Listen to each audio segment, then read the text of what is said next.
He is a bad guy turned fan favorite. Nope, not talking about The Rock.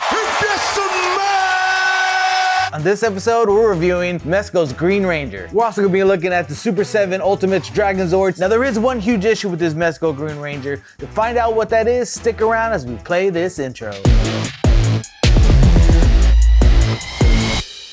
Now in the 1990s, the Power Rangers were all the rage and already a hit with the 5 core team members, but at least in my circle, Power Rangers got even more popular with the introduction of Tommy Oliver, the Green Ranger. Initially being introduced as the new kid in school, Tommy's first interaction with the Power Rangers was in a martial arts tournament against Jason, who initially wasn't too sure about Tommy, and I gotta tell you, after Kimberly started having a crush on him, I wasn't too sure about him myself.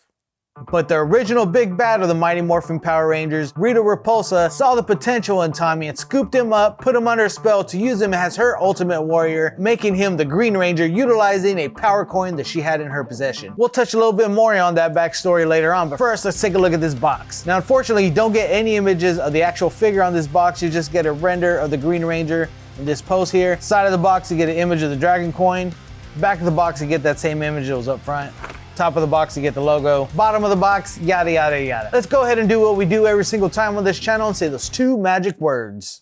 Oh, baby. Here we have the Green Ranger outside of the box. First thing we want to take a look at is this stand that comes with it, just so we can get it out of the way. Simply put it together by taking out that peg of this right there, placing that in the stand. It comes with 6 pairs of hands. You get 3 pairs of hands with various grips for holding all the stuff that comes with this figure. You get a close pair of fists, you get open palm hands, and then you get 2 other hands for various poses, either with the weapons or without the weapons. Speaking of weapons, that's where I had my biggest issue, but let's take a look at my second biggest issue, which is this alternative head that comes for Tommy Oliver. Now, just as a sculpt for a random person's head, it's a good sculpt. You get a nice detail on the hair, the bandana has nice detail, it's a nice paint work on it. But let's be honest, this is not Jason David Frank. It doesn't look like Tommy Oliver at all, but really in the grand scheme of things, how many guys are posing your figures without the helmet? Let me know down in the comments. Now let's take a look at the figure there itself, and I think this is where Mezco shines the most with this realistic detail. You have the cloth material for the suit, you get really nice detail on this Morpher here. It really is the nicest Morpher I've seen on a figure, especially compared to those Power Ranger Lightning Morphers, 20 steps above them. You get a nice little paint reflection on the armbands here, as well as the gold on the shield itself. The shield is removable. We'll take a look at how that comes off in a second. This helmet really has a lot of nice details on it, even down to the fact that they have the latch on that helmet right there, which is really cool. Nice work on the mouth of the dragon, the eyes here. Now I know there's some people that are very particular with their helmets, and so they really want it screen accurate. What do you guys think? Is this screen accurate enough? You get nice detail on the gloves and the hands themselves, all the way down to the lines that are on top of the gloves. If you work your way down to the boots here, you can even see that they added zippers here where he can zip them up. That's a great detail on these figures. Now what I'm not a fan of is on the back of this figure, how this stitching line that goes on the back of it right here. Now I did buy this secondhand, so I'm not sure if the figure came like this or if the previous owner did something, because it looks like somebody made a mistake and then re-sewed it together. As you can see, I will be reviewing the White Ranger soon, so I'll take a look at that one and see if it has the same issues. So go ahead and subscribe so when I post that video, you can find out. But we do have stitching on the back here and then stitching down the center here, which isn't really a big issue, but this right here is just horrible. And that's not even the big issue that I mentioned at the beginning of this video. The big issue is still yet to come, but I think this is kind of trumping my original big issue right there. Man. Now, I'm not a huge fan of doing the articulation in videos. I do them because I know some people like to know how well they're articulated. It's the boringest part to me, but I can get the arms up about that far. I'm not really trying to push it. I'm sure if I work it around, it can go higher. That's as high as I can get personally. He does have a hinge side to side. Now, being that this is a cloth suit, there's only so much range you can do without stretching the suit. He does go back pretty far, goes forward slightly. You don't get a lot of looking up because of the shield there. You do get slight more with the looking down part of that. A lot of articulation in the legs. You get a rock side to side, good range of motion as far as the kicking goes, and you can work around a little bit with it there. Now the shield does come off. You just got to pop it out right there, and the band comes off right there. In order to get it fully off, of course, you gotta take the head off, slip it over the top, and then slip it down. The instructions don't say anything about the bands coming off, which is a little strange. Maybe you just gotta slip them over the glove. Listen, I'm not gonna play this guy without the armor, so I'm not willing to like bring my figure for review. I'll Google it and put it in the subtitles maybe. And if those don't come off, that's a huge issue, because why even make this piece removable? Makes no sense. All right, so the figure itself is pretty cool. Let's take a look at the accessories that come with the figure. First of all, you get this holster, slips right in to the side of the belt right there. Now what goes in this holster, you also get this blaster that does have some articulation. It folds out to be in the blaster form, it folds in to be in blade form, and you can add this extra blade piece. Oh no.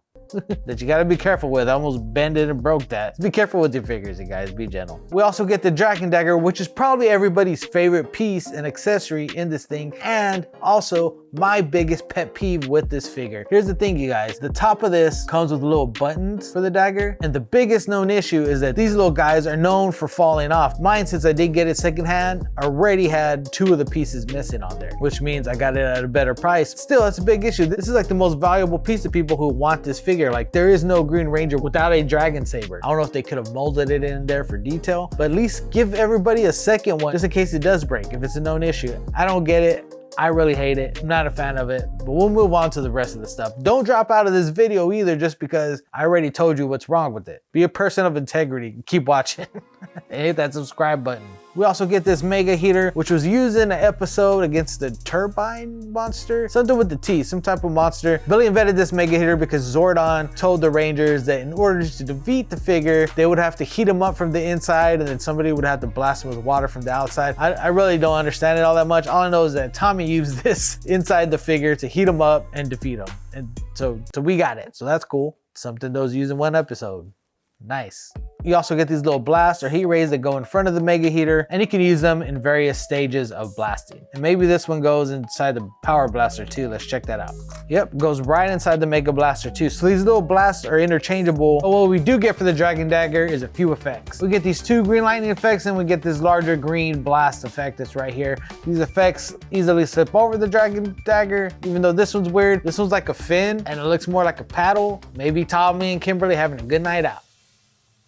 These lightning effects also look pretty sharp on the dagger itself. You got this longer one, and you also get this shorter one.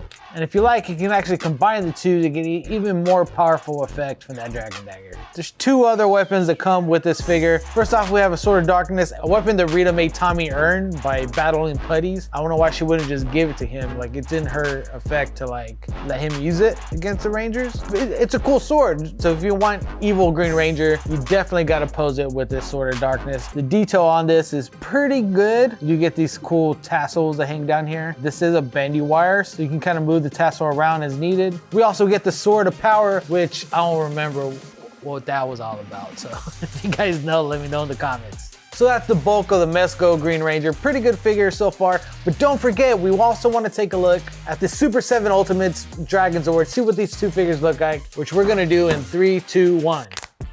And there it is, the Mezco Green Ranger next to the Super 7 Dragon Zord. They look pretty good next to each other. Now, I do have some issues with this Dragon Zord as well. Starting with the neck, it's a little too thick compared to what the actual Dragon Zord was like on the show. There's actually better, more expensive Dragon Zords out there, like the Bandai one, I believe, which is a little bit disappointing because that T-Rex that they did was pretty good. And it's kind of hard to mess up something that's based on basically a large figure itself. Like, those robots were basically large toys. The legs on this thing are also a little bit wobbly and loose, so it's kind of hard to like stand them because the weight of that tail kind of draws them back, but for something that's sitting on your shelf, it's pretty good. Now let's take a look at what this Dragon Zord came with. This Dragon Zord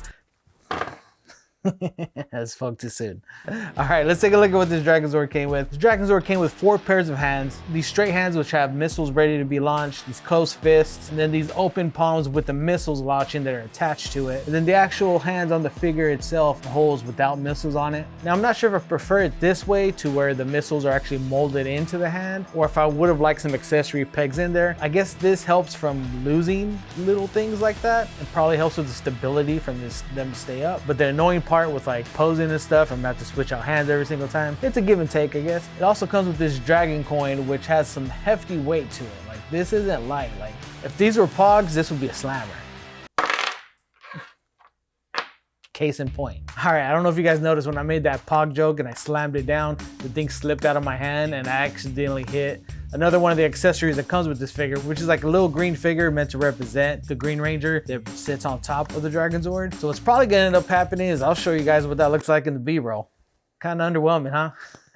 But the verdict pretty much is they pair pretty well. They'll look good on your shelf. Out of all the Green Ranger figures I've seen, this is my favorite one so far. I didn't really like the head sculpt, but I really don't like any of the head sculpts on any of the Tommy figures. Favorite thing about this thing is the cloth, the detail that's on it. Not a lot of articulation, but as you can see, I can't get the poses you want to get out of this thing. In comparison to the Lightning Collection Green Ranger or that Super 7 Green Ranger, the details on this is better just by far. So is it a hit or a miss? I think it's a hit. If you guys are Power Ranger fans, you're gonna wanna watch this playlist right here where I review a couple of the 30th anniversary Power Ranger Lightning figures. Go ahead and subscribe and hit that notification bell so when I release this Mezco White Ranger figure review, you guys can be the first to watch. And once again, thank you guys for watching.